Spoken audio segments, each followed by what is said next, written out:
Émission du 13 septembre 2023. Bienvenue à tous.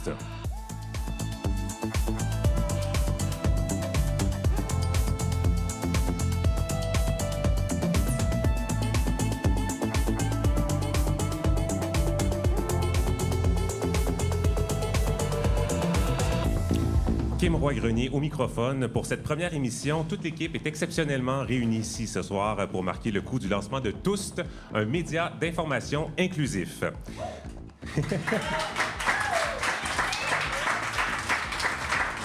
Toust, c'est un rendez-vous hebdomadaire pour faire le point sur l'actualité de LGBTQIA+.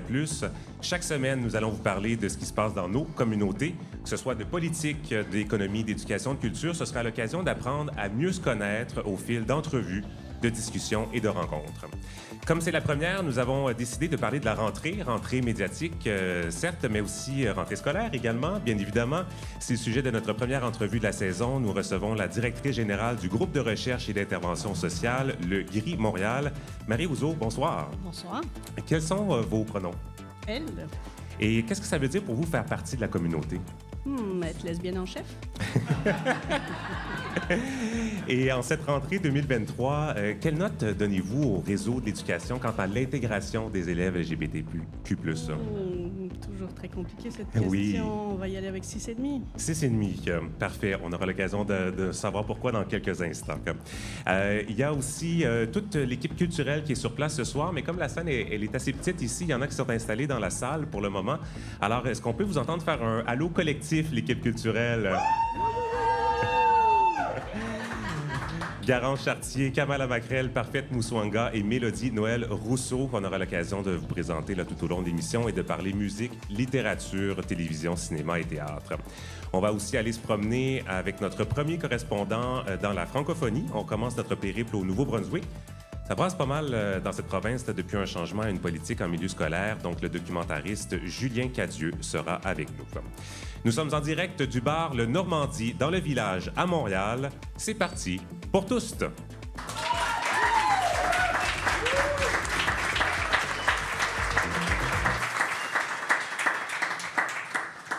Le groupe de recherche et d'intervention sociale, le GRI Montréal, est un organisme à but non lucratif créé en 1994 dont la mission est de favoriser une meilleure connaissance de la diversité sexuelle et de genre et de faciliter l'intégration des personnes LGBT+ dans la société.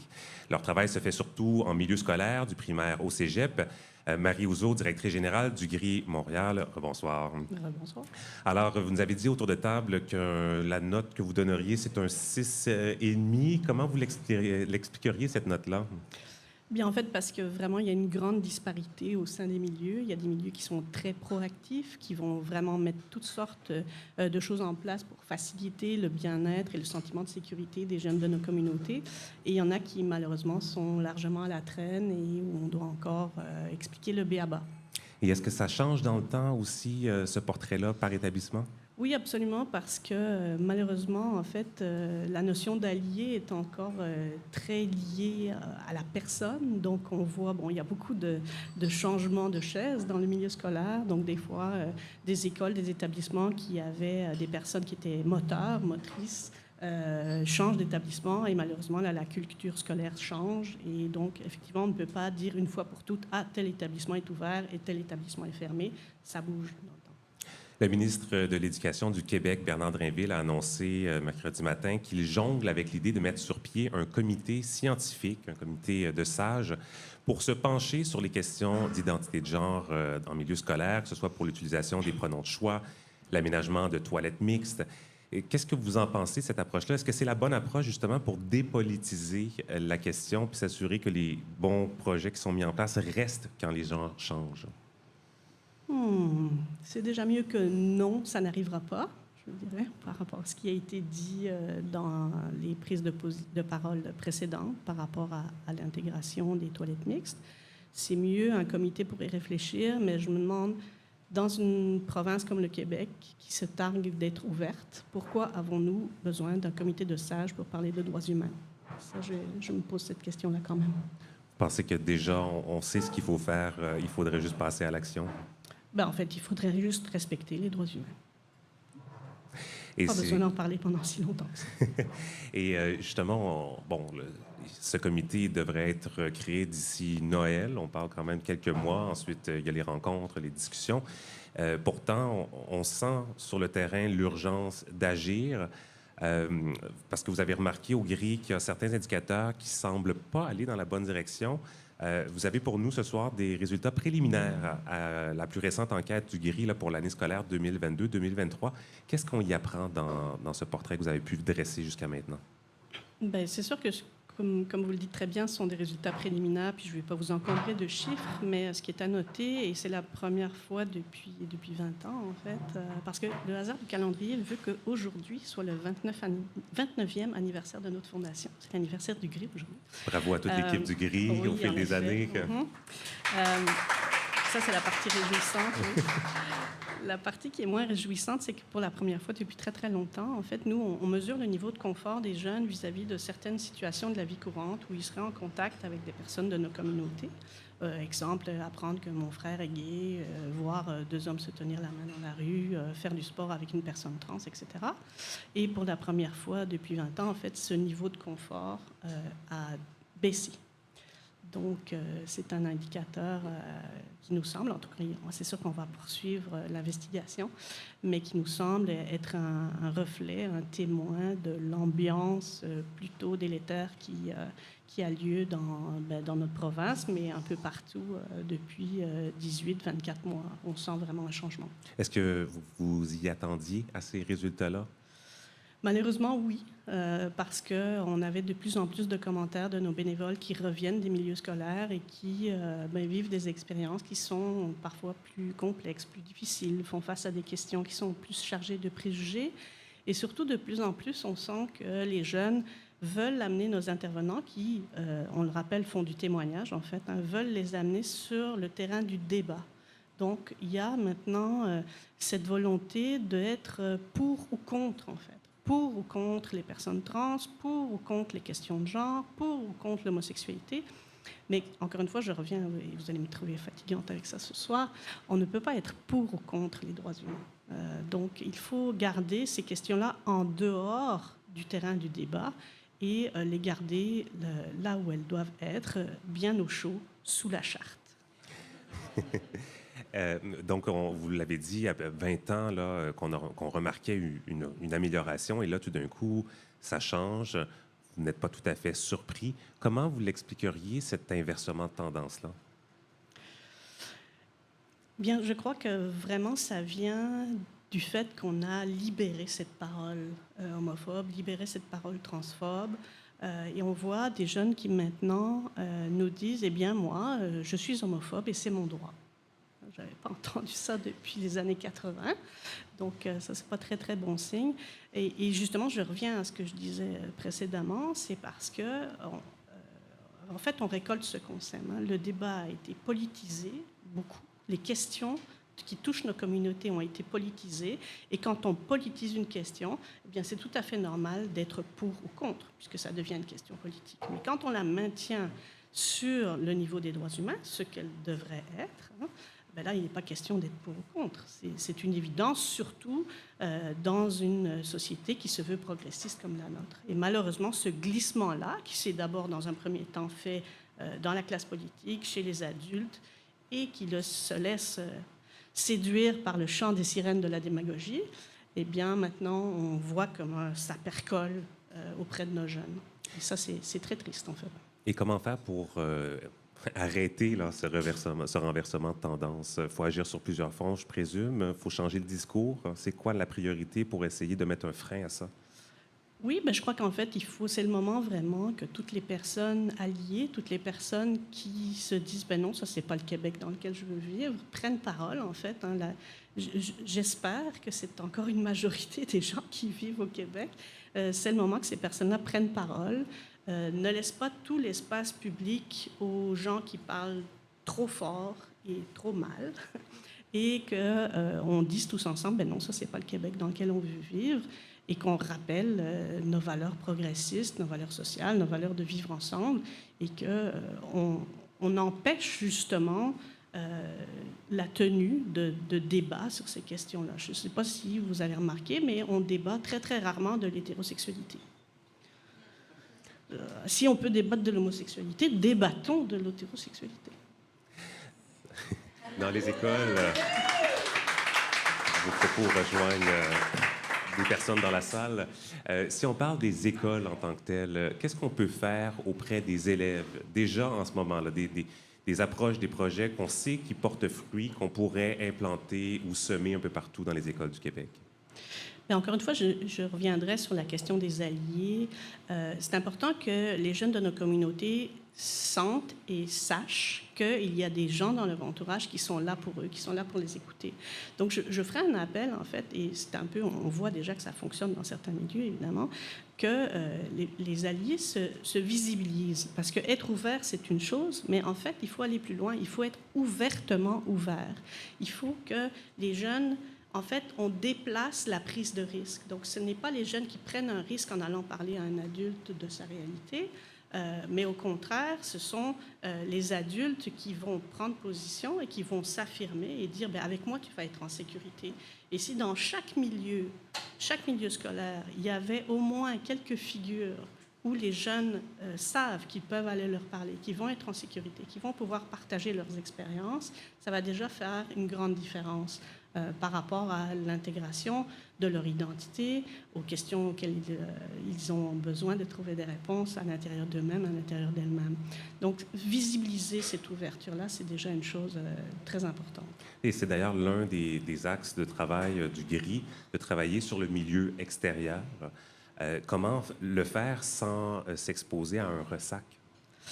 Eh bien, justement, en fait, c'est toute la philosophie d'intervention du GRI qui est de se baser sur le témoignage. Donc, ce que le GRI essaye de faire, c'est de présenter des modèles positifs, donc des personnes qui sont issues des communautés, puis de parler de leur vécu, de leurs difficultés, mais aussi de leur succès, de parler de résilience, de montrer que, oui, on peut faire partie d'une minorité, mais on peut quand même trouver sa place. On peut s'épanouir, on peut grandir malgré les difficultés. Et en fait, c'est ces messages-là qu'on va tenter de faire passer dans les échanges qu'on a avec les jeunes, établir un dialogue et rester sur le vécu, parce que le vécu, on ne peut pas remettre ça en question. Jamais un jeune ne pourra nous dire « Non, non, c'est pas vrai, tu n'as pas vécu ça » ou « Non, non, c'est pas vrai, ta mère n'a pas réagi comme ça quand tu as fait ton coming out ». Donc, il faut garder la discussion, il faut l'humaniser, il faut favoriser l'empathie et le respect. Et je reviens à cette notion de vivre ensemble qui est quand même fondamentale. Et c'est par là, en fait, en se rendant compte que derrière ces débats, derrière ces opinions-là, il y a des vraies personnes. Il y a des vraies personnes qui vivent des choses et qui ont besoin qu'on les entende et qu'on leur fasse une place dans la société dans laquelle on vit. Et dans cette optique, quelle devrait être l'approche dans tout débat là, sur l'utilisation des pronoms de choix à l'école, sans ou avec le consentement des parents? Le GRI privilégie quelle approche? Bien, le GRI privilégie toujours l'auto-identification puis le respect. Donc, si la personne nous dit que ses pronoms de choix, ses pronoms préférés, ce sont ceux-là, ils devraient être utilisés. On parle de caractéristiques identitaires. Hein. L'identité, c'est quelque chose d'intime, c'est quelque chose de profond. Personne ne peut décider à la place de quelqu'un d'autre quels sont les caractères identitaires de cette personne-là. Et si on n'est pas capable de respecter ça, mais on passe complètement à côté de la mission de l'école. Parce que la mission de l'école, c'est éduquer, qualifier bien sûr, mais c'est aussi socialiser. Et socialiser, ça veut dire avoir une ouverture à l'autre, avoir une écoute pour l'autre, puis regarder l'autre en fonction de qui elle est, et non pas en fonction de qui je voudrais qu'elle soit. Donc, ça ne peut passer que par une écoute vis-à-vis de ces demandes-là. Et ça vient un peu aussi répondre aux besoins de développer l'estime de soi chez les élèves de la communauté.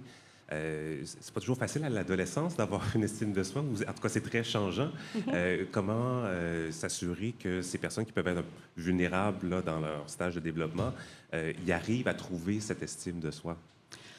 Et je crois, encore une fois, la question des modèles, de la visibilisation, de la visibilité, d'histoires qui ont bien fini, j'ai envie de dire. C'est important parce que la job numéro 1 des adolescentes, c'est de se projeter dans l'avenir.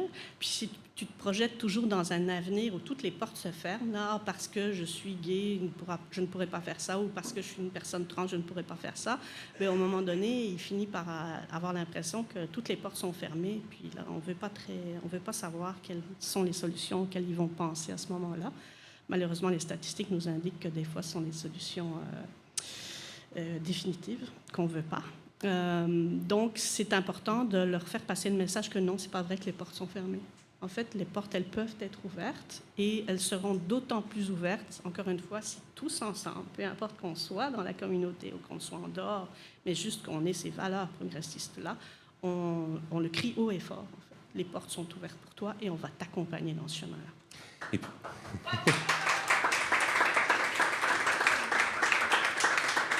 Justement, vous travaillez auprès d'élèves du primaire, secondaire, d'étudiants au cégep aussi.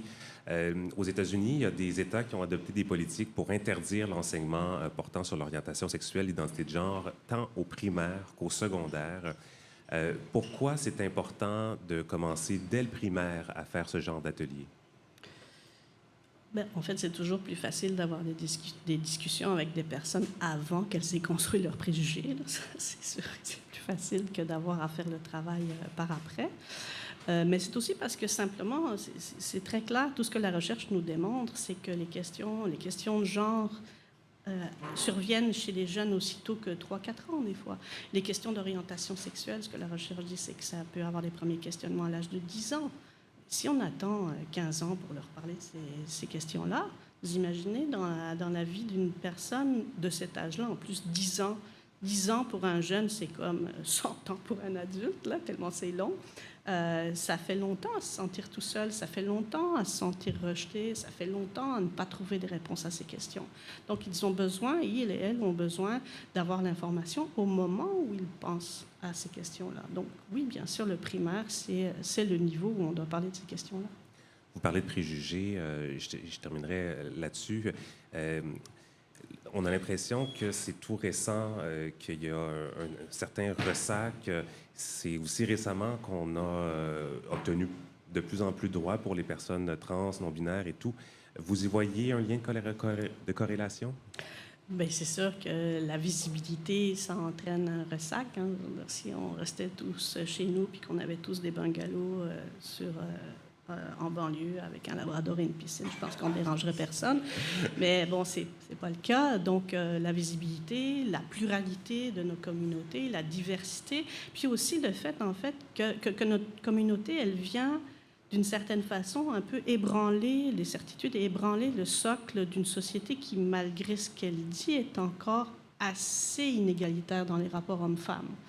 Et ça, c'est problématique, en fait, pour certaines personnes, le fait que nous venions gratter ça et puis demander une façon différente de regarder les relations hommes-femmes, les relations de couple, la conjugalité, la vision du genre, la binarité. Ça vient, malheureusement, ébranler les colonnes du temple, on va dire. Et donc, ça, forcément, ça finit par créer des ressacs. Marie Houzeau... Mais il faut continuer. Marie Houzeau, vous êtes directrice générale du GRI Montréal. Merci beaucoup d'avoir été avec nous pour cette première et ça nous fera plaisir de vous recevoir à nouveau quand vous aurez plus de détails finaux sur cette enquête qui a été réalisée l'an dernier dans les écoles. Oui. On parle de 30 000 étudiants par année qui répondent à votre questionnaire. Tout à fait. Donc, ça fait beaucoup de données analysées, mais c'est ce qui permet d'avoir un bon portrait sur le temps aussi. Bien, merci de l'invitation. Je reviendrai avec plaisir.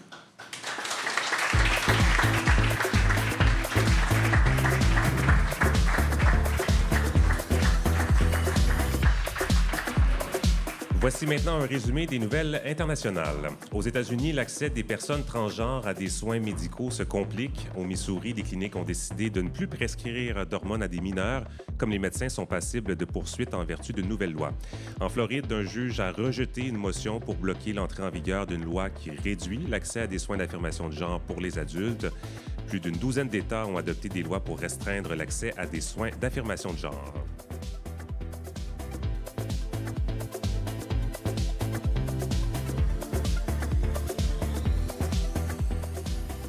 En Turquie, le ministre de l'Éducation a indiqué cette semaine que les autorités avaient une responsabilité de combattre l'homosexualité. Il a annoncé l'ajout d'un cours optionnel à l'année scolaire qui vient de commencer, un cours sur la famille dans la société turque.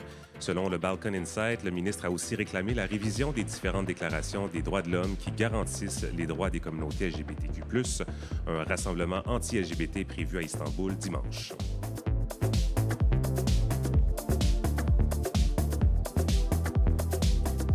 Le premier ministre d'Andorre, Javier Espot Zamora, a affirmé publiquement son homosexualité en début de semaine. Dans un article du Washington Blade, il affirme qu'il ne l'a jamais caché, mais qu'il n'a jamais senti le besoin de le mentionner non plus. L'Andorre a légalisé l'an dernier le mariage entre personnes de même sexe. Javier Espot Zamora rejoint quelques autres chefs d'État en Europe qui font partie de la communauté, le président letton, la première ministre serbe et le premier ministre irlandais. En 2009, la première ministre islandaise est devenue la première dirigeante ouvertement LGBTQ dans le monde.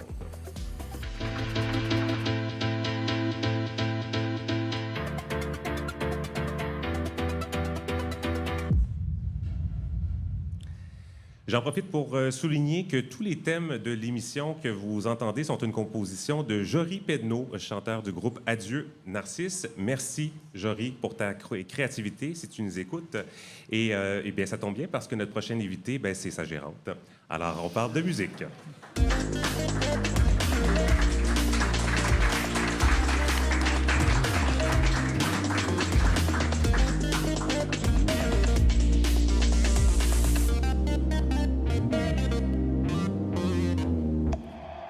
Garance Chartier, bonsoir. Bonsoir tout le monde ici, présente. Garance, quel pronom utilises-tu? J'utilise le pronom « yel » et j'alterne les accords. Et qu'est-ce que ça signifie pour toi faire partie de la communauté? Très grande question. Ça signifie j'ai envie de dire, un quotidien assez politique dont je n'ai pas fait le choix. Je n'ai pas choisi que mon quotidien le soit. Mais en même temps, je suis hyper fier de faire partie de cette belle communauté et je suis vraiment en paix avec mon identité maintenant.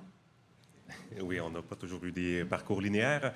Tu as un long parcours, tu en as un long en musique, Garance, tu as touché un peu à tout. Oui, celui qui m'aura sauvé la vie. En fait, j'ai toujours étudié en musique. Là. Ceux qui me connaissent, même ceux qui ne me connaissent pas, peut-être le savent rapidement parce que c'est mon sujet préféré.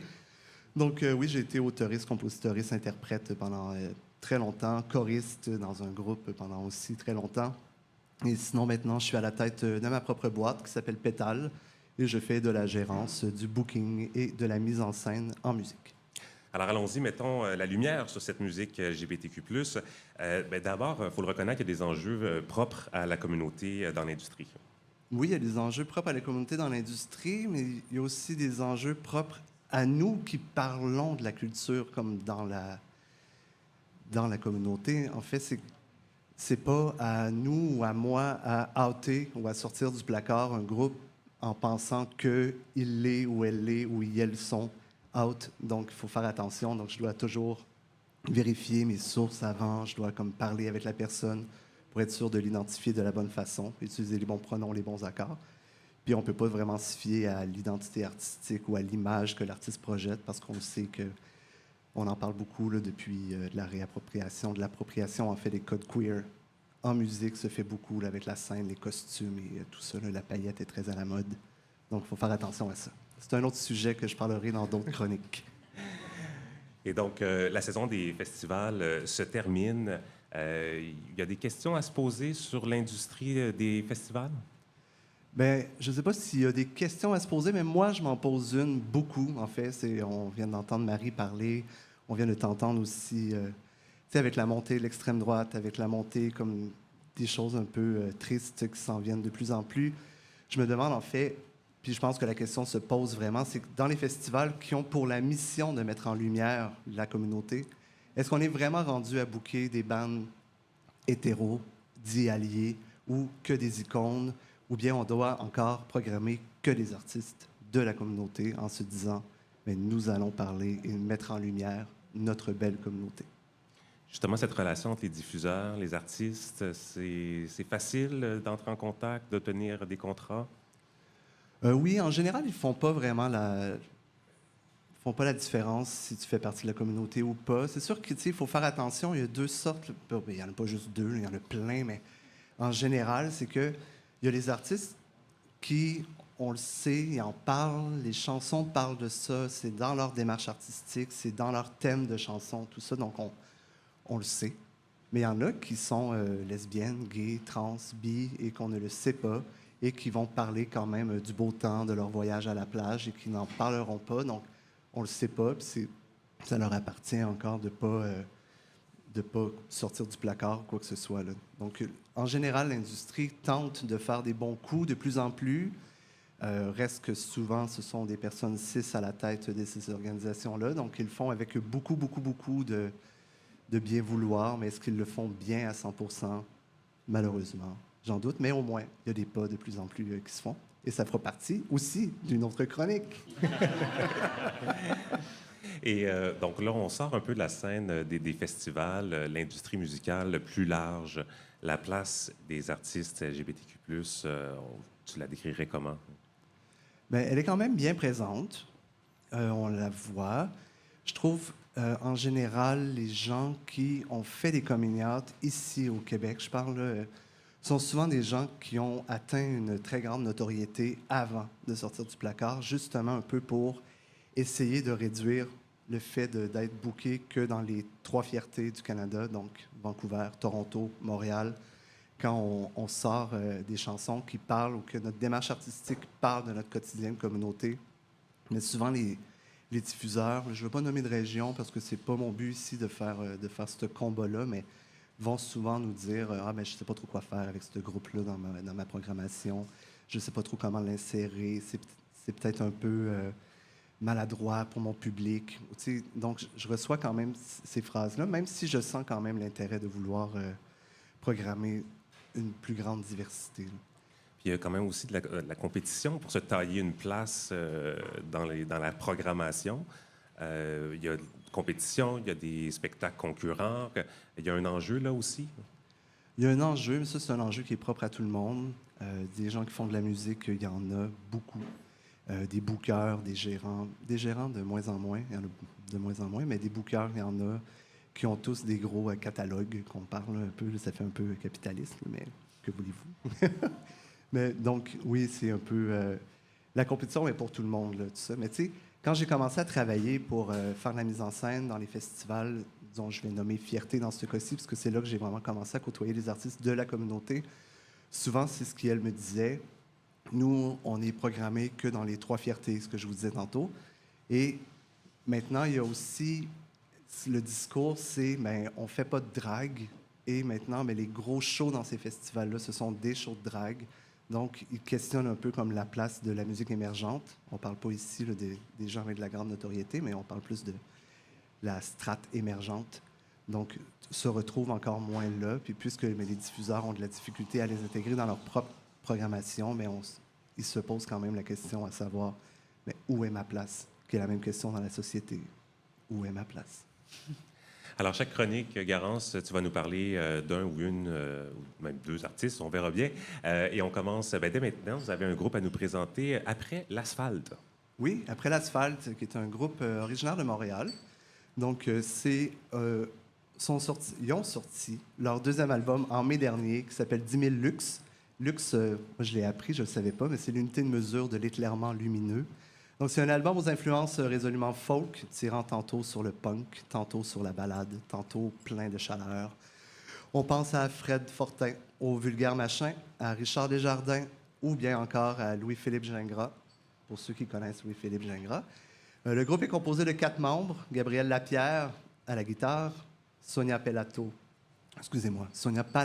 à la basse, Laurie Perron au violoncelle et Marc-Antoine Sévigny à la batterie. Tous et toutes partagent des liens profonds dépassant le projet musical. Cet amour-amitié charge la musique et les sujets des chansons. J'aime beaucoup ici l'utilisation, là, j'ai pris vraiment leur bio de l'amour-amitié parce que je trouve que dans le milieu queer ou dans la communauté, on parle beaucoup, beaucoup de familles choisies. Et moi, personnellement, j'utilise le terme amireux que j'adore. Donc, mes amis que j'aime beaucoup, donc mes amireux. Donc, tout ça, donc, je trouvais que ça faisait du lien avec l'amour-amitié. Vous avez sélectionné un extrait qu'on va entendre dans quelques instants, mais juste avant, il y a des dates de spectacle à partager pour Après l'Asphalte. Ben oui, Après l'Asphalte seront dans l'est du pays, donc 29 septembre à la Pointe-Sec à Mont-Louis, le 30 septembre à L'Anse-au-Griffon à Gaspé, Le 2 novembre, à l'Articule, à Victoriaville, en formule trio. Et le 3 novembre, au Quai des Brumes, juste ici, dans le cadre du Coup de cœur francophone. Et le 18 novembre, à la Coop Paradis, à Rimouski. Donc, je m'en ai dit, je vous oblige à aller les voir, mais je vous oblige au moins à aller les écouter. Ils sont écoutables sur toutes les bonnes plateformes. Et je tiens à préciser que si vous voulez vraiment encourager les artistes émergents en 2023, vous pouvez les découvrir sur les plateformes Spotify, Apple, Deezer, tout ça. Mais surtout, n'oubliez pas Bandcamp. Je vais même les player, Band, B-A-N-D, Camp, C-A-M-P, Bandcamp, en un mot. Vous tapez Bandcamp et le nom du groupe que vous voulez. Ils ont tous ça. Et vous pouvez acheter, et c'est au prix que vous voulez. Donc, vous pouvez acheter votre chanson préférée à 5 $. Et presque le 5 $ va dans les poches de l'artiste, qui est comme contraire à 10 000 écoutes sur Spotify, où l'artiste va se recevoir environ 2 cents. Donc, ça vaut la peine, des fois, de découvrir sur les plateformes, mais d'aller sur Bandcamp après ça pour les encourager. Donc, vous irez acheter, si vous voulez bien, l'album d'Après l'asphalte. Et la chanson qu'on écoute? Oh, la chanson qu'on écoute, c'est Chandail Pantalon, qui parle de devoir se conformer à des normes d'habillement un peu plates pour fitter dans les milieux du travail. C'est parti. L'argent de la caisse dedans.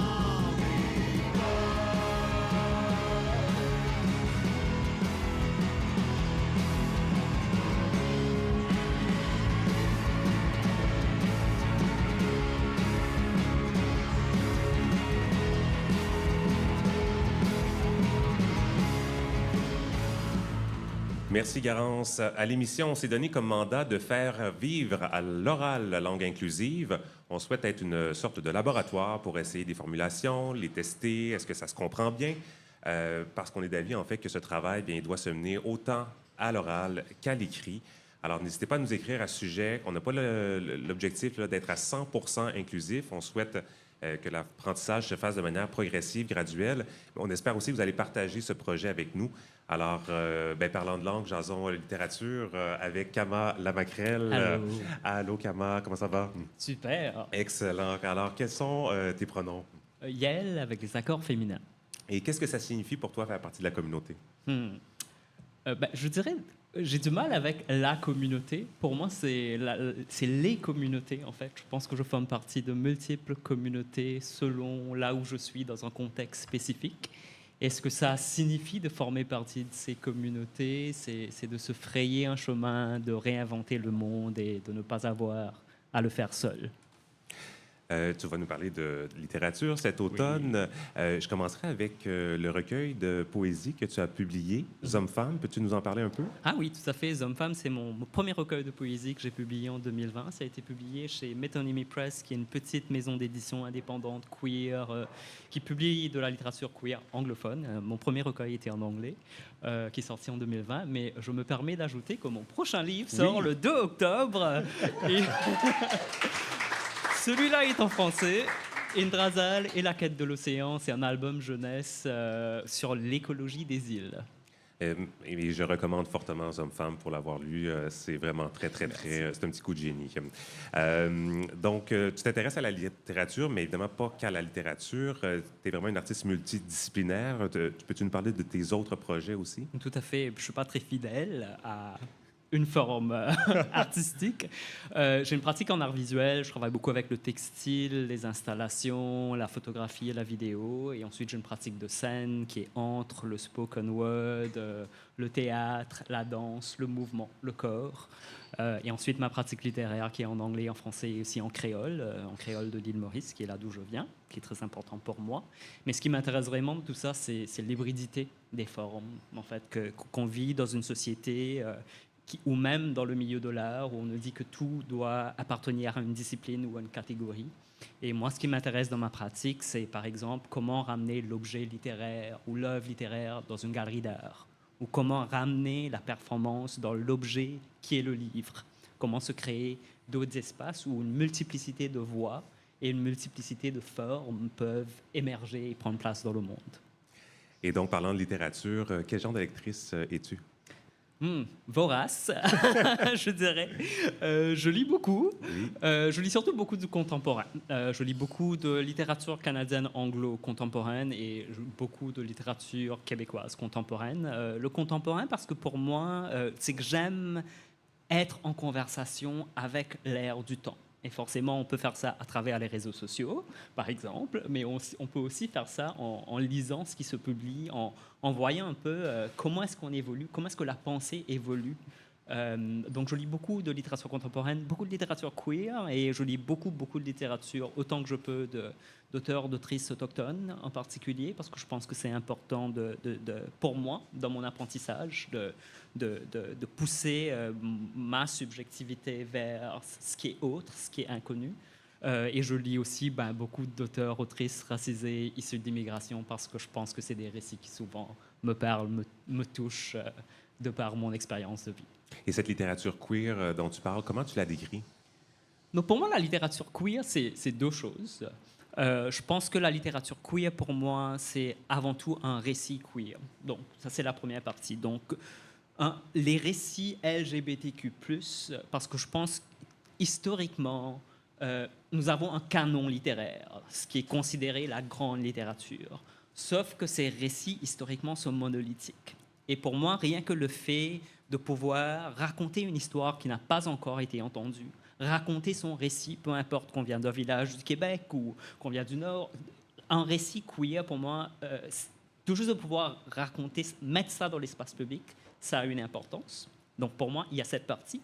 Et l'autre partie, c'est la forme littéraire, qui m'intéresse beaucoup aussi. C'est que, encore une fois, quand on réfléchit aux disciplines artistiques, y compris la littérature, c'est qu'il y a certaines formes de narration qui sont dominantes. Et pour moi, il y a une forme de littérature queer qui, en fait, essaie de rendre la forme littéraire queer. Donc, qui joue dans l'hybridité, qui joue dans les formes, qui vraiment rentre dans le langage, essaie de le défaire, de le refaire, de le réimaginer, de le réinventer. Et grammaticalement, de manière syntaxique? Que ce soit au niveau... oui, ça peut être grammaticalement, ça peut être syntactique, mais ça peut être aussi dans la forme, dans le sens de... Par exemple, au lieu de... Normalement, on se dit qu'un récit, c'est « il était une fois, début, milieu, fin ». Mais il se passe quoi si il n'y a que la fin et peut-être un fragment de début? Il se passe quoi dans la narration? Comment est-ce qu'on reçoit un récit? Comment est-ce qu'on reçoit une histoire si la manière même de raconter est différente?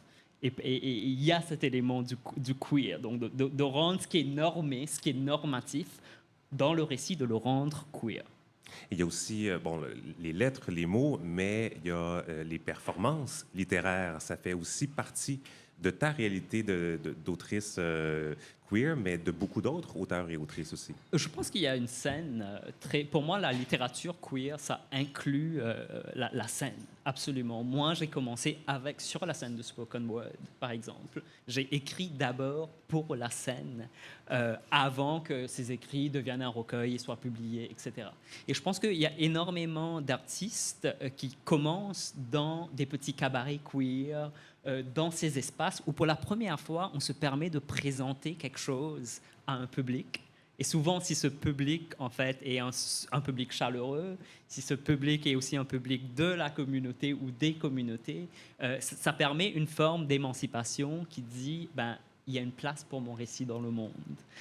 Donc pour moi, les scènes des cabarets, les scènes un peu plus underground, où on lit de la poésie, etc., souvent j'ai l'impression que même maintenant, les personnes qui publient, des communautés LGBTQ+, qui publient, ont souvent commencé sur ces petites scènes. Et elles sont très, très importantes. Donc en 2023, on pourrait dire que la scène littérature queer, elle est quand même assez vivante. Je dirais qu'elle est vivante. Je ne sais pas si on lit de la littérature queer, mais c'est sûr qu'il y a des scènes à la fois performatives, mais aussi qu'on écrit et on publie. Ça, je dois le dire. Il y a quand même des livres qui obtiennent de plus en plus une visibilité. On pense entre autres au dernier livre de Kevin Lambert, oui. Belle visibilité à l'international. Okay. Est-ce que ça a le potentiel de faire rayonner d'autres livres de la littérature queer? J'espère. Je pense que pour moi, Kevin Lambert, être en lice pour le Goncourt, d'ailleurs, ce roman Que notre joie demeure, si vous ne l'avez pas lu, je le recommande. Il est extraordinaire, ce roman. Il est énorme, il est grand.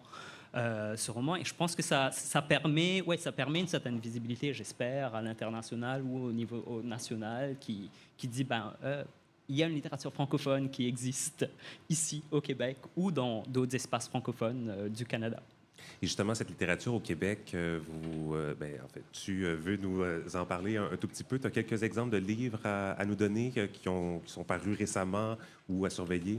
Tout à fait. Je vais commencer en parlant des éditions Triptyque. Je pense que c'est important parce que Triptyque a une série queer, qui était un peu la première maison d'édition qui a commencé une série queer il y a quelques années. C'est Pierre-Luc Landry, qui est aussi un auteur d'ici, qui a commencé cette série, où l'idée, c'était vraiment de voir dans le littéraire, c'est qui les personnes qui jouent avec la forme littéraire, qui jouent avec les expérimentations, qui jouent avec l'hybridité pour que la forme littéraire elle-même devienne queer. Donc, il y a toute une collection chez Triptyque, la collection queer. Et les deux titres dont je vais parler sont Trop de Pascal Bérubé, qui est sorti un peu plus tôt cette année, qui est un récit poétique autoréflexif complètement inclassable, d'où le côté queer. C'est une série de fragments qui se déploient un peu comme de manière kaléidoscopique. Et la voix de Pascal Bérubé est vraiment très unique. Et ça met en scène sa propre esthétique. Je trouve que Pascal Bérubé fait vraiment quelque chose de nouveau, de frais, d'intéressant dans ce sens-là. Et un autre titre dont je parlerai aussi chez Triptyque, qui s'appelle Trouble nos ombres. Et ça, c'est un ouvrage collectif. Voilà pourquoi j'en parle, sous la direction de Jennifer Bélanger. J'aime beaucoup les ouvrages collectifs, moi, parce que je trouve que ça permet d'accéder à une diversité de voix. Dans un livre, tu as une diversité de voix. Et là, c'est des personnes, des auteurs, autrices des communautés LGBTQ+, dont certains noms qu'on peut reconnaître, Nicolas Dawson, Marie-Lou Craft, Roxane Nadeau, Martine Delvaux, entre autres, qui, en fait, parlent de ce que ça veut dire être queer, mais hors de l'injonction à la célébration et au bonheur. Donc, ça va vraiment dans nos ombres, dans ces espaces troubles. Et toute la collection parle de ça, de ces différents espaces troubles, de la violence conjugale, des traumatismes d'enfance, etc., à travers une diversité de récits, ce qui est très, très riche. Donc, les deux sont publiés à la maison d'édition Triptyque? Chez Triptyque. Oui. Les titres, juste nous les rappeler, le premier et le deuxième? Le premier, Trop de Pascal Bérubé, et Trouble nos ombres, qui est sous la direction de Jennifer Bélanger. Et puis aussi, il y a aujourd'hui un livre qui sortait, qui était très attendu. On l'a reçu aujourd'hui, oui. Donc on n'a pas eu l'occasion de se plonger encore dedans. C'est celui de Rita Baga. Mm-hmm. Que j'ai pas encore eu l'occasion de lire. C'est ça, on l'a reçu aujourd'hui. C'est arrivé à la poste aujourd'hui. Le lancement est aujourd'hui. On voulait vous en parler un tout petit peu plus, mais on n'a pas eu le temps de plonger dedans. On aura certainement l'occasion peut-être même de recevoir Rita éventuellement à l'émission pour en parler, mais ça sortait aujourd'hui. Je montre une copie ici, mais les gens à la maison, vous pourrez le trouver probablement dans toutes les bonnes librairies et en ligne également. Est-ce qu'il y avait une autre œuvre pour aujourd'hui? Peut-être une dernière petite chose que je vais nommer. Les éditions des Herbes Rouges ont réédité et republié l'œuvre de José Yvon. Et je tiens à en parler. Donc, La Cobaye sort, qui est la 5e dans cette série. Je tiens à en parler parce que, quelque part, oui, je dis que je lis la littérature contemporaine. Bon, pour les personnes qui ne connaissent pas José Yvon. D'ailleurs, Kevin Lambert dit que José Yvon, c'est la fée marraine perverse de chaque écrivaine queer du Québec. C'est ce que dit Kevin Lambert sur José Yvon. Donc, José Yvon qui a beaucoup écrit dans les années 70-80 au Québec. Elle est morte en 1994 de complications du sida, mais c'était un peu la première personne qui a écrit un peu le côté plus obscur, qui parlait en fait de la drogue, du travail du sexe, de ce qu'à l'époque on appelait des travestis dans ce contexte-là, qui parlait de toute cette littérature, mais aussi dans la forme littéraire elle-même. José Yvon jouait, elle mettait du collage, des pastiches, il y a des photographies. Elle jouait aussi déjà dans la forme. Pour moi, c'est une figure littéraire du Québec qui faisait déjà de la littérature queer avant qu'on invente la littérature queer. Et je trouve que c'est très important que les Herbes Rouges sont en train de rééditer et republier parce qu'on ne trouvait plus certains de ces livres. Donc, La Cobaye est le dernier dans une collection de 5 que les Herbes Rouges publie, et ça sort cet automne. Merci beaucoup, Camargue, d'avoir été avec nous pour cette première émission. On vous retrouve plus tard durant la saison. Merci. Que tous, ça le dit bien, hein, ça inclut tout le monde et c'est pourquoi l'équipe de l'émission s'est engagée à travailler aussi pour démontréaliser l'équipe. Bon, parce que oui, le noyau est ici sur l'île, mais il y a plusieurs de nos collaboratrices qui habitent à Québec, Garance, Jory, notre compositeur, et le designer graphique qui a créé notre identité visuelle, Samuel Poliquin de Samuel Alexis Communication. Merci d'avoir réalisé autant de travail en si peu de temps. À l'émission, on souhaite également aller ailleurs en région, aller ailleurs au pays, aller ailleurs dans la francophonie. Donc, chaque semaine, on va aller rejoindre une collaboratrice qui nous parlera de sa communauté, de ses enjeux. Et on commence notre périple en Acadie.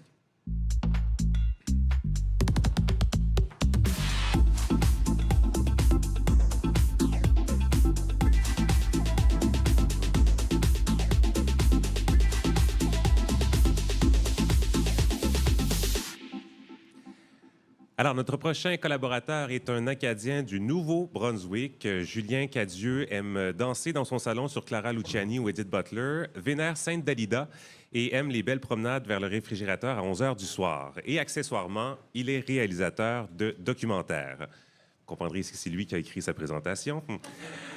Sa plus récente œuvre, Il y a une étoile, est un documentaire queer musical qui porte sur la conciliation entre identité culturelle et identité queer avec l'œuvre d'Angèle Arsenault comme trame sonore. Julien, bonsoir. Bonsoir. Oui, pendant un moment, on a douté, mais vous êtes là, c'est très bien. Julien, quels sont tes pronoms? Il ou Yal aussi. Et qu'est-ce que ça signifie pour toi faire partie de ces communautés? J'aimais bien cette idée d'être ouvert vers cette identité, d'avoir plusieurs communautés. Donc, je pense que je suis fait partie de la communauté acadienne queer et d'un nouvel podcast communautaire ce soir. Parfait. On vous entend un tout petit peu avec des interruptions. On va essayer de voir si ça se place. Donc, Julien, alors que si on revient à l'Acadie queer, c'est quoi exactement? L'Acadie queer, ça pourrait se dire que c'est une ou un regroupement de plusieurs personnes queer qui s'identifient comme acadiens, acadiennes. Ça serait un peu n'importe où sur la Terre parce que, comme j'ai dit, les queers n'ont pas de pays, puis les Acadiens non. Pour la cause, je vais circonscrire ma chronique Mon Acadie aux francophones vivants, surtout dans les territoires Mi'kmaqui, donc ce qui veut dire les provinces atlantiques. J'inclus aussi là-dedans les îles de la Madeleine, puis un petit peu de Gaspésie. Là. Donc, ça serait ça mon territoire de l'Acadien queer ou Acadienne queer. Comme francophones, on vit aussi en situation minoritaire dans des grandes villes, donc Moncton, Halifax, Charlottetown, Fredericton, Saint-Jean. Puis on est majoritaire dans des régions rurales. Donc on peut être soit minoritaire linguistique ou majoritaire dans les grands centres ruraux. Puis tu me diras un peu qu'est-ce que ça mange l'hiver, là, où l'Acadienne queer. Au-delà de parler sur du lisseux blanc, là où acadienne queer, par définition, est dans un état, je dirais, de double minorité. Souvent, elle vit dans un contexte d'isolement linguistique ou sinon d'isolement géographique. Donc, ça donne un peu le portrait de l'Acadien queer. Donc, ça me fait plaisir d'être un peu votre chroniqueur, pour vous donner un petit clin d'œil de ce qui se fait par chez nous. Justement, hein, ça brasse pas mal au Nouveau-Brunswick depuis quelque temps.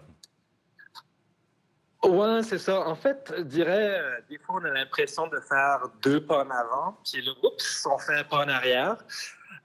Puis on a bien vu avec le Gris qu'ils ont parlé un peu du ressac qu'on peut retrouver dans les derniers mois, dernières années, au niveau du backlash de la part de la droite.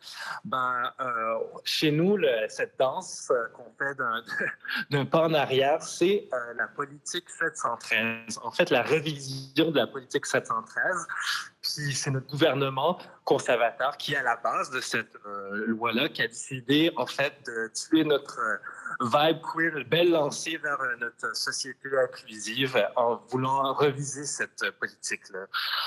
Je vais peut-être faire un mot pour dire c'était quoi à l'origine la politique 713. Donc, quand le gouvernement conservateur a mis la politique au Nouveau-Brunswick en vigueur. C'était une politique qui donnait un peu les exigences minimales pour les écoles publiques de la province, pour que ce soit un milieu sécuritaire pour tous les jeunes LGBTQ2A+. La politique assurait notamment qu'aux élèves le droit d'utiliser le pronom de leur choix, comme il, elle ou elle, et la présence d'une salle de bain non genrée dans toutes les écoles. Elle faisait aussi en sorte que les parents ne soient pas automatiquement informés si leur enfant utilisait un prénom, un pronom qui reflète leur identité de genre à l'école.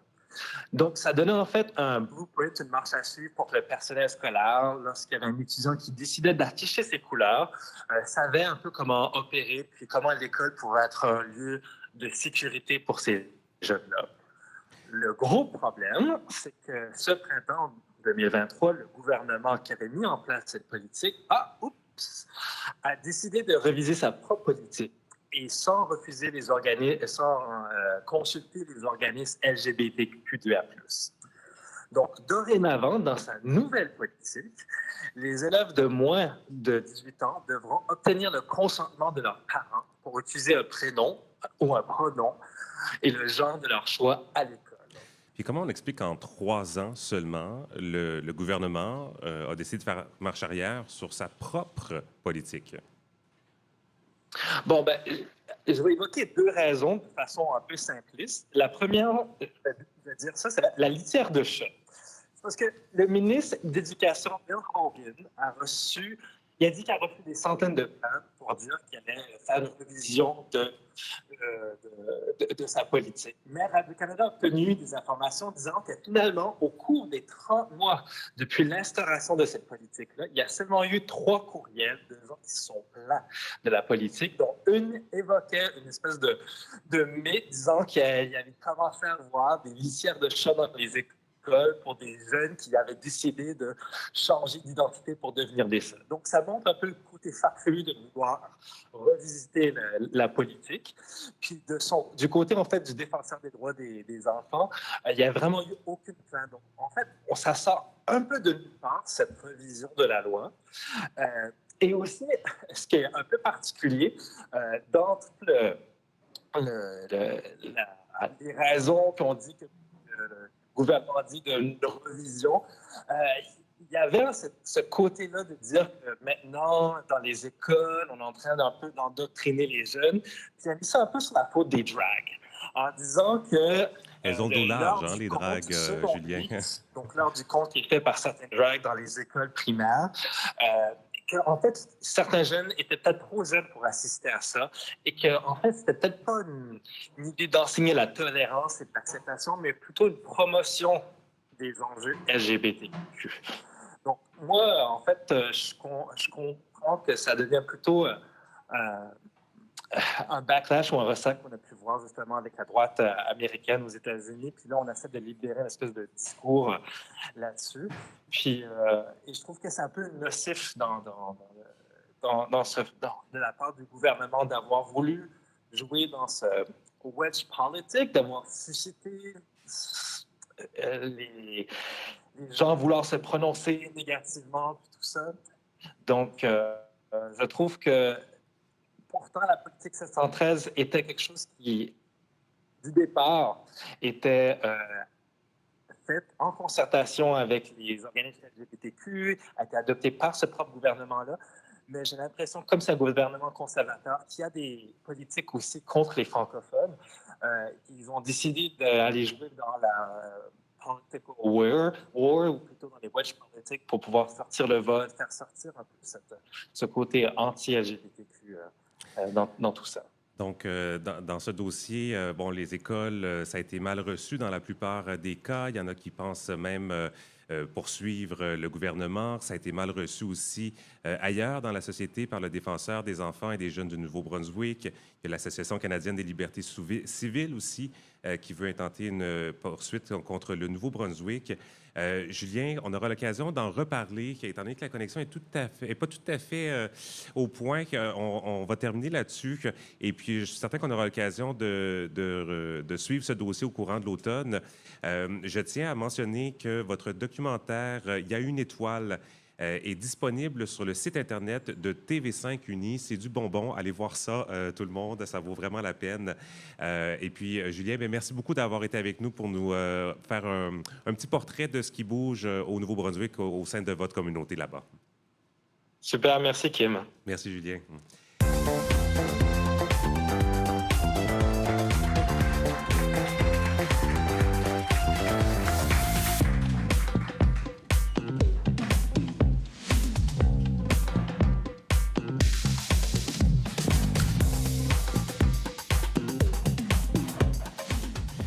Alors, le public dans le bar a pu le remarquer. Cette émission est traduite en langue des signes grâce à un partenariat avec le Réseau de la santé sexuelle des sourds du Québec. Merci beaucoup à tous d'avoir embarqué dans l'aventure.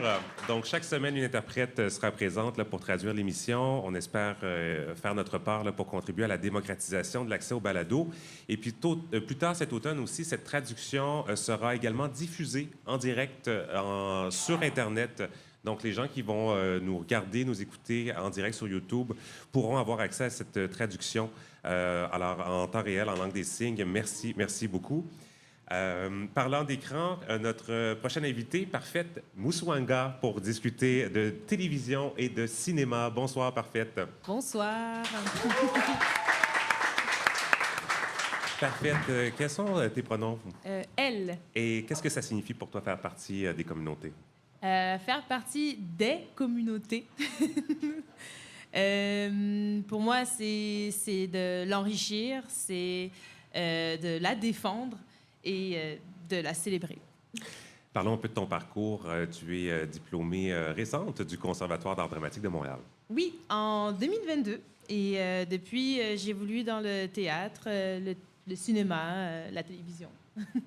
On a pu vous voir déjà à quelques endroits? Oui, je jouais là récemment dans L'amour looks something like you, un texte d'Éric Noël qui a été produit par la compagnie Ex Libris et joué à la salle Fred Barry, Denis Pelletier. Petit scoop, on va en reparler tantôt. Donc, les personnages qui font partie de la communauté à la télévision, est-ce qu'on peut dire qu'ils sont bien représentés?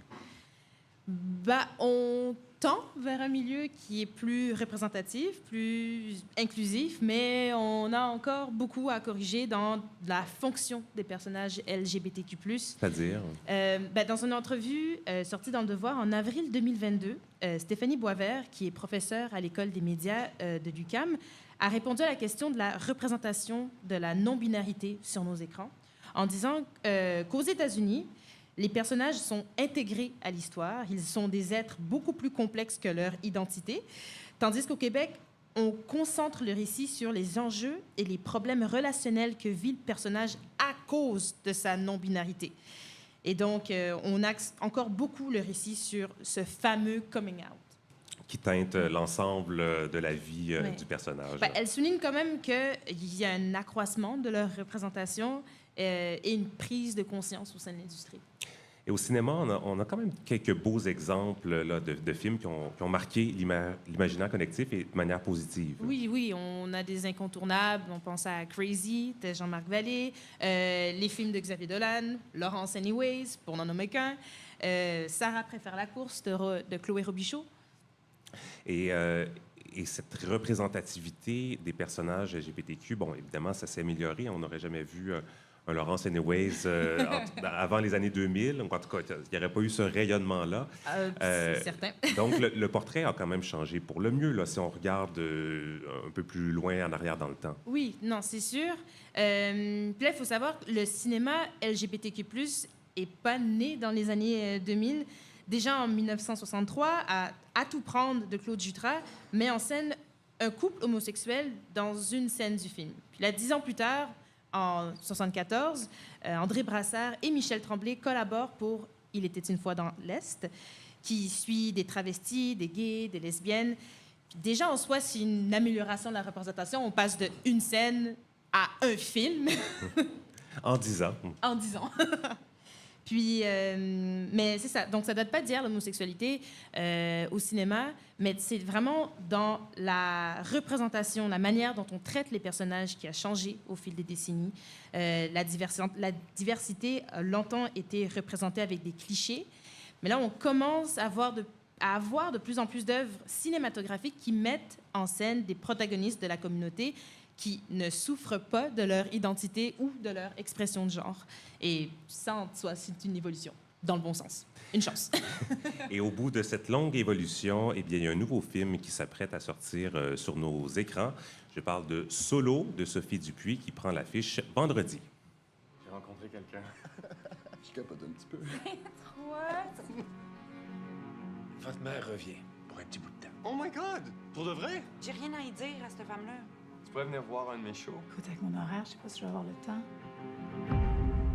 Je peux pas gérer tes problèmes. J'ai ni la force ni l'envie de ça dans ma vie. J'ai envie que ça explose, puis j'ai envie qu'il y ait des feux d'artifice, puis que ce soit beau. J'essaie de savoir si tu vas bien. Y'a rien! Ça va, OK? Lâche-moi! T'es rendu fou, c'est... Arrête de me dire que je suis fou, OK? Je suis pas fou! Alors, je ne sais pas si les gens ont entendu dans la salle. Nous, on l'entendait dans les écouteurs, peut-être à la maison aussi. Donc, Solo, Sophie Dupuis, parfait. Tu as eu l'occasion de le voir. Oui. Tes commentaires? Mon Dieu. Personnellement, j'ai beaucoup aimé. Dans Solo, on suit le personnage de Simon qui s'épanouit dans son art drague, mais qui jongle en parallèle avec deux relations tumultueuses, une avec une nouvelle flamme et l'autre avec sa mère. C'est une histoire de relations destructrices, de relations absentes, de relations décevantes, mais c'est aussi une ode à la reconquête de soi. Donc, c'est ça. Personnellement, j'ai beaucoup, beaucoup aimé. C'est super intime comme atmosphère. J'ai plusieurs moments d'inconfort en reconnaissant des patterns toxiques dans un personnage en particulier. Et moi aussi. Mais c'est ça. Personnellement, la violence psychologique, c'est venu remuer une espèce de révolte, de frustration en moi. Puis sinon, je prends le temps de dire, le côté drague qui a été mis en valeur, les chorégraphies et les costumes, c'est une pépite. Ça bouge beaucoup. Il y a de la couleur, il y a du mouvement et il y a aussi Théodore Pellerin. Oui, mon Dieu, sa performance. Et fantastique, je l'ai vu aussi, je parle pas, je parle pas à mon chapeau, mais c'est vraiment poignant, sa performance. À plusieurs moments, moi aussi, là, j'ai été bouleversé. Je me suis reconnu aussi, là, c'est ça. Je pense qu'il y en a plusieurs là, qui vont connecter avec son histoire. Et vous l'avez dit, hein, c'est une célébration du drag. Ça vient un peu compenser aussi toutes ces relations toxiques qu'on voit à l'écran. C'était quelque chose qui était important pour la réalisatrice. Oui. Pour Sophie Dupuis, la réalisatrice, le film, c'est en quelque sorte une lettre d'amour au monde drag pour qu'il soit glorifié et somptueux. Ces mots pour décrire Solo sont festif, musical, intense, un feu roulant. Voilà. Donc, elle est militante pour la communauté LGBTQ+. Son combat, c'est la liberté de s'identifier au genre ou non-genre de son choix. Elle a fait appel au chorégraphe Gérard Reyes de Kiki Ballroom pour la référence, pour aider les actrices à trouver la drague en elles. Et elle soutient fièrement que son casting est le plus queer jamais réuni dans une grande production canadienne. Justement, les membres de la communauté sont bien représentés, on les voit à l'écran? Oui, ben on a mentionné Théodore Pellerin. On a aussi Félix Mariteau, Jean Marchand, Vlad Alexis, Tommy Joubert. On a vraiment de quoi être fiers. Donc, Solo, 3e long métrage de Sophie Dupuis après Chien de garde et Souterrains. Ça prend l'affiche le 15 septembre. Et parfait, on a déjà l'œil sur un autre film qui va sortir un peu plus tard cet automne. Oui, Les Jours heureux de Chloé Robichaud qui sort en octobre, mais on aura l'occasion d'en reparler. Un film à la fois. Merci beaucoup, Parfaite. Merci à toi.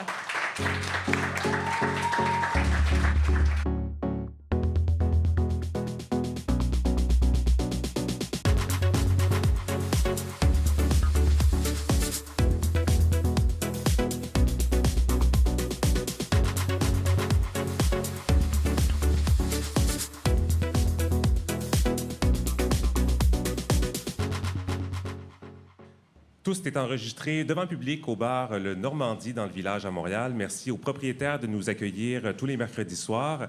J'invite évidemment... Oui, on peut applaudir Le Normandie. J'invite évidemment notre auditoire à venir y assister. Ça va nous faire plaisir de vous voir et d'échanger avec vous. On souhaite, à notre manière, contribuer à la revitalisation du village pour que ce soit un quartier inclusif, pour que tous les membres de la communauté s'y sentent les bienvenus. Il y a quelque chose de rassembleur à se réunir autour d'une scène, comme on l'est ce soir. Et parlant de scène, ben, on va parler de théâtre avec Mélodie Noël Rousseau. Bonsoir, Mélodie. Bonsoir. Quel pronom utilises-tu, Mélodie? J'utilise le pronom « elle ». Et qu'est-ce que ça signifie pour toi de faire partie des communautés LGBT? Bien, dans l'action, moi, j'aime beaucoup être le plus visible possible. Je vais dire ma blonde, je vais trouver ça important de mentionner mon mode de vie queer. J'ai encore le courage de le faire, puis la force de le faire, fait que tant mieux si je peux visibiliser pour certaines personnes qui n'osent pas ou pourront pas le faire. De participer aux activités des communautés aussi activement. Je trouve ça important de m'impliquer en tant que femme lesbienne. Et j'ai beaucoup de respect pour les luttes qui ont été menées. Donc, autant je suis à l'écoute des nouvelles générations, des nouveaux enjeux, autant je trouve ça important de se rappeler des luttes. Puis on dit ça souvent, mais pour avoir fait des recherches pour un dernier projet de théâtre, là, ça m'a vraiment mis ça en pleine face, si je peux me permettre l'expression. C'est ça, c'est important de se rappeler. Ça fait déjà plusieurs années qu'on peut te voir sur scène. En fait, peut-être que les auditoristes te connaissent déjà, mais sous ton nom de drag king, Roquebière. Yeah! Oui, il y a des fans dans la salle. Comment se sont passés tes débuts dans le monde du drag? Je ne m'attendais pas à ça. C'est arrivé par hasard. Ma conjointe, Geneviève Labelle, avec qui on a la compagnie de théâtre Pleurer dans la douche, se posait des questions par rapport au fait qu'il n'y avait pas beaucoup de drag kings. Si je vous ramène en 2017, il y avait quoi? 4 drag kings actifs, très peu, dans l'underground. On ne les voyait pas sur les grandes scènes. Là, de plus en plus, on commence à connaître le concept de drag king. On en entend parler, même s'ils n'ont pas accès aux shows télévisés encore, là, mais certains ont ouvert les portes. Donc, c'est ça. Par hasard, j'ai découvert l'art drag king parce qu'on voulait faire un projet documentaire de théâtre sur l'invisibilisation des drag kings dans les communautés, l'invisibilisation des femmes lesbiennes aussi. Et d'ailleurs, le théâtre, le drag, c'est intimement lié là, dans ta démarche artistique. Oui. La pratique drag a fortement influencé notre pratique théâtrale. Avec Pleurer dans la douche, maintenant, on crée un lien direct avec le public. On veut une salle active. Donc, au théâtre, on est plus familier avec une salle dans la noirceur qui écoute. Bien, dans les shows de Pleurer dans la douche, on aime ça, inciter les gens à réagir, à parler, même, ils nous parlent directement sur scène, puis ça crée vraiment une relation forte, puis on aime bien ça, on ne peut plus s'en passer. Alors, cet automne, oui, tu vas nous parler de théâtre. Oui, je vais avoir la chance de parler de théâtre. Et moi, j'ai le goût de donner aux gens l'envie d'aller en salle ou de redonner l'envie d'aller au théâtre. Oui, parce qu'avec la pandémie, il y en a qui ont perdu l'habitude. Oui. Mais il y a des belles choses qui se font sur scène. Surtout qu'il y a quand même un vent, il y a un vent, en tout cas, de changement au niveau des directions artistiques, notamment dans les théâtres. Oui, il y a eu un grand vent de changement au niveau des directions artistiques. On voit là un vent de jeunesse, si on peut dire. On fait encore hommage à la tradition, mais c'est le fun de voir, là, par exemple, au Trident, Olivier Artaud, qui, une petite anecdote par rapport à ça, en 2019, à l'hiver 2019, il s'est volontairement emmuré dans le Grand Théâtre pour vivre un peu ce que le personnage d'Antigone avait vécu, pour se mettre dans la peau du personnage, puis pour faire hommage à l'œuvre de Sophocle. Donc, il s'était emmuré pendant 1 mois dans les murs du théâtre, puis il avait prévu ses lunchs pendant 31 jours. Alors, c'était un peu une prémonition, dans le fond, au fait qu'il allait devenir directeur artistique de la place. Et il dit que ça lui a permis de créer un lien très fort avec l'équipe, on en doute, hein?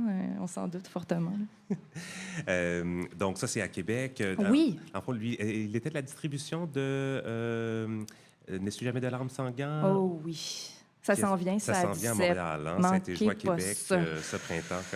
En parlant de Montréal, une nouvelle direction artistique qui va à la rencontre des artistes à Espace Go, le théâtre expérimental des femmes. J'en parle parce que la personne s'inquiète beaucoup de la question queer et trouve ça important de le traiter avec beaucoup de délicatesse. Donc, de ne pas utiliser la question queer pour le fait que c'est à la mode, mais vraiment s'intéresser, laisser ça descendre en elle. C'est Edith Patnaud qui assure le bateau après 35 ans de direction artistique. Donc, c'est ça. C'est tout un défi qu'elle doit remporter. Elle succède à Ginette Noiseux qui disait « C'est pas de parler de féminisme qui est intéressant à Espace Go, c'est d'être féministe ». Du côté du Prospero, la veillée a laissé la place à Philippe Cyr. Du côté du Katsu, c'est Catherine Vidal et Xavier Inchospé. Et aussi à Espace Libre, il y a Félix-Antoine Boutin qui a pris la relève à Geoffrey Gacker. Bref, du sang neuf. Oui, puis l'Espace Libre, vous avez t'as une belle relation personnellement avec l'Espace Libre aussi, parce qu'il y a certains de ces spectacles qui ont eu lieu là-bas. Oui. Bien, en fait, Pleurer dans la douche a vraiment été lancé par Geoffrey Gacker. C'est lui qui nous a donné la première chance avec Rock Bière, le documentaire. Ensuite, on a présenté une certaine suite avec Ciseaux. Et là, c'est ça, on travaille sur différents projets. Là. Ouais. Est-ce qu'il y a d'autres théâtres aussi? Je pense à l'extérieur des grands centres que sont Québec, Montréal. Moi, j'ai envie de parler du BIC. Parce qu'il y a une nouvelle direction artistique après Eudore Belzile qui était là pendant 30 ans. Et là, Marie-Hélène Gendreau a mis le feu avec sa programmation audacieuse. Allez-y, le théâtre a fait peau neuve. C'est le fun de se faire un petit road trip dans le bas du fleuve. Du côté de Tadoussac, il y a du théâtre féministe aussi avec le théâtre des Bellou-Filles. Il y a Héloïse Desrochers qui est à la tête, à la direction artistique. Puis, il espère créer un lieu de résidence artistique. Et d'ailleurs, on a beaucoup réfléchi à la relève théâtrale. On veut leur offrir des moyens. Les gens qui ont gradué pendant la COVID aussi, on veut leur offrir des places. Il y a de la place du côté du CEP, dans les 5 à 7. Allez voir ça. C'est un concept vraiment festif. Ils servent de la bière. C'est dans les coulisses. Ça coûte 26 $. C'est vraiment pas cher. Consommation incluse. Consommation incluse. 45 minutes, puis beaucoup de place pour la relève. Au TNM, il y a une nouvelle salle pour la diversité et l'inclusion. Ils ont présenté leur première résidente. Là. Allez voir ça. Je ne suis pas pour tout nommer ce beau monde-là, mais c'est vraiment excitant ce qui se passe dans le milieu théâtral présentement. Et puis hier, tu es allé voir une pièce qui s'appelle « L'amour looks something like you » d'Éric Noël. Oui, ça concerne quelqu'un autour de la table. Rebonsoir. Et d'ailleurs, fait cocasse, je m'étais assurée que de ne pas y aller un soir où Parfaite allait performer, mais là, il y a eu un cas de COVID. Alors, Parfaite a relevé le défi de le faire une deuxième soir. Pour vous parler un peu du concept, il y a 11 interprètes qui relèvent le défi du texte d'Éric Noël en solo, en lecture performative. Donc, les 11 interprètes ont chacun un seul soir. Et là, Parfaite a relevé le défi de le faire un deuxième soir hier. Ton interprétation était magnifique, je vais te le dire. Là. Oui. J'y étais samedi quand Parfaite a fait sa première représentation et je confirme. Oui, c'était bon? C'était bon? Oui, c'était pas mal bon, oui. Mais aussi mention spéciale au texte d'Éric Noël, qui est un objet assez étrange. Un amour entre un rorcal et une personne. Et cette personne-là qui attend son amour qui descend, qui monte le fleuve Saint-Laurent, alors vous vous doutez qu'on vous replonge dans le printemps 2020. J'avais aussi des craintes par rapport au fait de revivre cette période-là dans ma vie, mais ça s'est bien fait quand même. Et c'est drôle parce que je me disais, ah wow, il y a des gens de mon entourage, tu sais, qui vivent des défis par rapport aux questions queer. Et moi, j'avais certaines idées par rapport à l'idée de l'amour d'un rorcal et d'une personne. Je me suis dit, wow, c'est beau de revivre ces émotions-là de doute, de se demander comment la question va être abordée, tu sais, cet objet étrange. Puis on le voit dans le corps aussi. Hein? Oui. C'est une performance performative, on va dire, oui. avec le corps. Comment c'était parfait, justement, de pouvoir te replonger pour une deuxième fois dans ce texte? Parce qu'au départ, c'était l'histoire d'un soir. Là, on double la mise. Et tu t'es plongé dans ce texte de manière inattendue aussi. Comment tu as vécu ça hier? Mon Dieu, j'ai pris hier soir comme un cadeau, vraiment. Comme disait Mélodie, on était préparés au fait qu'on allait jouer un seul soir, ce qui est vraiment pas commun. Et donc, de mon côté, il y a eu une forme de rituel aussi vis-à-vis la première et la dernière représentation. C'est pas souvent que tu vis une première et une dernière en même temps. Et donc, c'est ça. Je m'étais préparée, j'avais fait mes adieux, enfin mes au revoir, parce que on souhaite une suite au projet. Et là, justement, d'avoir la chance comme ça, au dernier moment, un peu de le replonger, ben, c'est ça. Ça a été aussi un exercice de se laisser surprendre par le texte à nouveau. La sensibilité, elle est différente, de ne pas replaquer, mais de vraiment livrer les mots pour ce qu'ils sont. Et les 2 soirs étaient différents. Je les ai vécus de façon très, très différente, très, très touchante. C'est ça, c'est juste un privilège. Mélodie, après le spectacle, il y a une discussion avec l'auteur et l'interprète. Oui, il y a une discussion. Éric Noël aime ça, permettre à chacune des interprètes, de rencontrer le public pour voir le ressenti du public. Allez voir la pièce, c'est jusqu'au 16 septembre. Là, au 16 septembre, c'est à la fin du parcours, mais si vous êtes déjà allé le voir, vous pouvez y retourner avec un dit ton prix, donc une formule plus économique, ou si vous voulez aller avec un 100 $, c'est aussi le bienvenu en théâtre. Et aussi, c'est ça. Donc, j'invite les gens à y aller ou à y retourner. Et Mélodie, il y a d'autres pièces qui ont attiré ton attention. Oui. La dernière cassette qui est au 4 sous jusqu'au 30 septembre, Violette Chauveau est méconnaissable. Elle prend les apparats d'André Brassard, le personnage AB, entre guillemets. Et ce qui est à mentionner, surtout, c'est les conceptions. Le costume, un peu clownesque, un peu grotesque, un nez rouge, un corps difforme gris dans la cendre avec des clopes puis des cannes de coke tout autour. C'est un objet magnifique et le décor a été fait par Simon Guilbeault, les costumes par Hélène Ewing. C'est magnifique. Sinon, j'aimerais parler d'Hosanna ou La Sherazade des pauvres au Trident du 12 septembre. Ça a commencé hier jusqu'au 7 octobre. Et si vous cherchiez Mado Lamotte, ben c'est sur les planches du Trident qu'elle est présentement dans le personnage d'Hosanna âgée.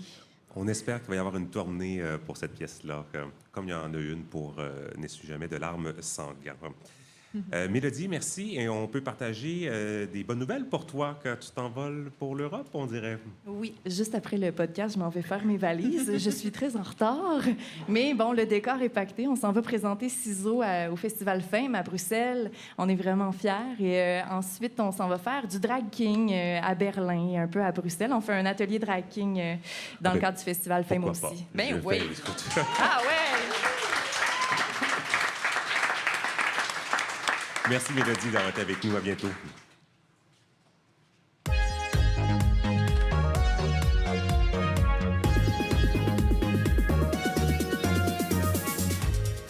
C'est déjà le mot de la fin que mon premier remerciement aujourd'hui va à une personne sans qui ce projet n'aurait jamais vu le jour, c'est-à-dire celui qui m'a donné l'idée, le comédien Patrick Chouinard, ici dans la salle.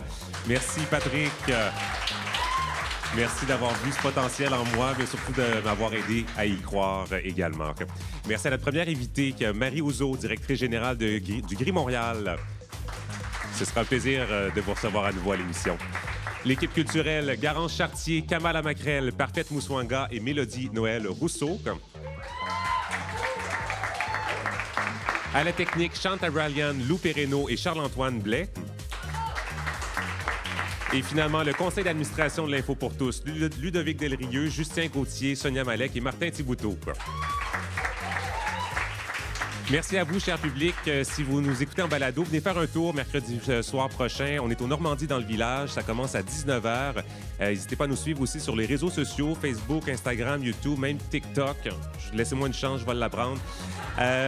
Abonnez-vous à notre infolette sur notre site internet toust.com et écrivez-nous. On a hâte de savoir ce que vous avez pensé de cette première émission. Suggestions, commentaires constructifs sont les bienvenus. Ici Kim Roy-Grenier, au nom de toute l'équipe. Bonne semaine, à mercredi prochain.